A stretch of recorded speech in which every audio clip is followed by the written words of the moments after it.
ফেব্রুয়ারির 6 তারিখ এত একটা ভাইটাল ডেটে আমি কেন ব্রাইট নিতে পারলাম না সেটাই এই ভিডিওতে শেয়ার করব। হাই, আমি নেল আর্টিস্ট অন্য সবাই আমার নতুন একটা ভিডিওতে তোমাদের প্রত্যেককে ওয়েলকাম। তো এইগুলো 5 তারিখ নেলসের কাজ ছিল। 5 আর 6 তারিখ প্রচুর নেলসের কাজ করেছি, তার সাথে প্রচুর কাজ করেছি মেকআপ প্রফেশনে। কিন্তু আমি অনেক বছর ধরেই কাজ করি। নেলসটা এই 3 থেকে 4 বছর হবে কাজ করছি, কিন্তু মেকআপ প্রফেশনটা আমার অনেক বছর। আগে আমার ভালো কোনো ফোন ছিল না, আর আমার পক্ষে অত শ্যুট নামানো সম্ভব ছিল না। মেকআপের আগের কাজগুলো আমি করার পরে পোস্ট করতাম না, কারণ ফোনে ভালো ফটো উঠতো না।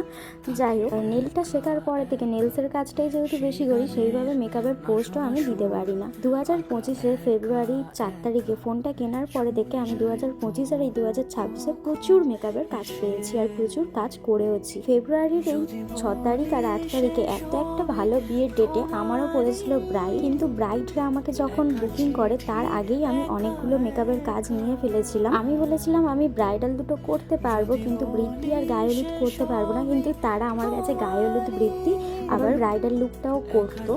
যাই হোক, আগে যেহেতু পার্টি মেকআপের বুকিংগুলো নিয়েছিলাম, তাই আমার আর কিছু করার ছিল না।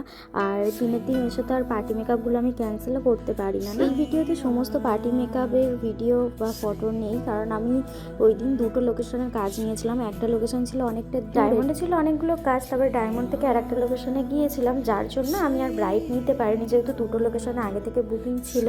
যাই হোক, আজকের কাজগুলো তোমাদের কেমন লাগলো অবশ্যই জানাও। আর তোমরা যদি তোমাদের স্পেশাল দিনে এরকম সুন্দরভাবে সাজতে চাও, অবশ্যই আমার সাথে করতে পারো। আর এটা ছিল 7 তারিখ সকালে বিদায় লুক। তো আমাকে আগে থেকেই বলে দিয়েছিল বেশ তেমনভাবে না করতে, একদম হালকা। তো চলো, আজকের ভিডিওটা এই অবধি। টাটা সবাইকে।